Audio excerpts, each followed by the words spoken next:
تو بچه‌هاتو تربیت کردی یا تربیت بچه‌هاتو؟ زنه که پیغلا بچه تقی منو بردن پشت دیوار ترقتلو حق بیبی. کلاس دعوا مربیان گذاشتین. نوکم تو نوکت، عمت رو گاز بسوزه الهی. انشالله پدرت باد ببره. لاشی دیواری سیر تو کی بید. Hey bitches please down your حشر and نگهدار your energy for شکلات قلی هاید فادر. مردی بد پدر. ای اینقدر ضربه یو هارد که اسپیک فرام یور باسن ته مانده پی خاجه پور ناموس بو کشه اوپل چیلدرن. بچه چیلدرن من بچه ها کجایی؟ بچه ها مرتی که جنسی بچه ها کجا گذاشتی؟ Your children is damn hand. I put your hand in your داخلا. بخواستن برن پیش عمو گرگ فرو کن در رو بازی کنن که من اجازه ندادم. چی کاره؟ پدر بیزینسی عمو گرگ ابراهیمی، عمو گرگ سن هایر دست رفته خاکستری. عمو ما آمدیم که اون صندوق صدقاتی که میگفتی بارفیکس میره به من نشان بدی.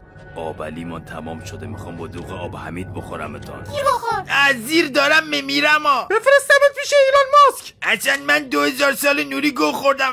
قیافت شبیه لای در بازه ها. خانم اکبرزاده این بدبخت میبینی شبیه دمپای پار مامانه. پدرش اول فوت کرد بعد مرد. ندارسی شاید قیافه شبیه پشت سینک ظرفشوییه ولی با 100,000 تومن راضی میشه بیاد خانه. یه پسر خوبیه. پشت دیوار ازش اعتراف بگیرم. من دارم نمیتونم. یه قابلمه پوست و 2 سیخ استکانی چقدر سر صدا میکنی؟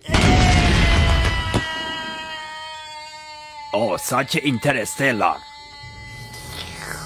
چرا زبونت ممالی به خودت؟ چون میخوام براتان بخورمتان. یعنی تو پاکت سیمان ریدم به خودم. بغلمو جیسس. و اینگونه بود که شکلات قلی به صورت معجزه آسایی خود را به جوجوها رساند و با آقای گرگ شاخ به شاخ شد که وانگهه یک بار دیگه بلندشی یه کاری میکنم که بلند شه. پدر لوکیشن باز خائن، رنگ پوستت شبیه لباس فرم زایمانا. الان اینا رو مبرم مخورم به تو گویم نبدم بخوری.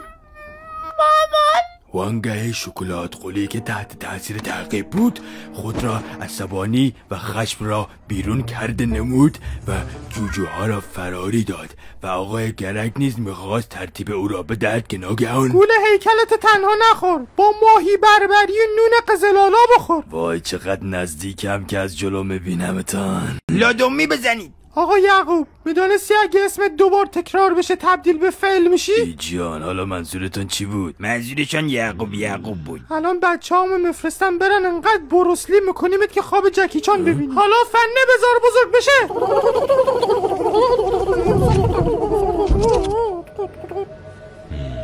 وازلین نداری ها؟ خدا یوجین دا جیتسو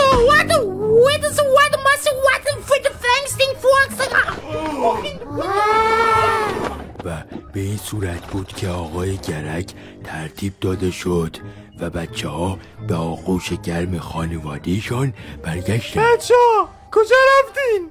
اینجاییم. او خدا مامان عرق نداری بخوری؟ چرا داریم بزنه قربانت برم. تیمور کریستیان قزنفر گورت گم کن ازگل پلاستیکی. نبینمت اینجا. نمیتونم یکم بغلشان کنم. نه خیر برو دوغت بنوش. آخه اینا که بچه های من فراموش نکنید. برای شکلات قلی دل کندن از این جوجه ها خیلی سخت بود که یهو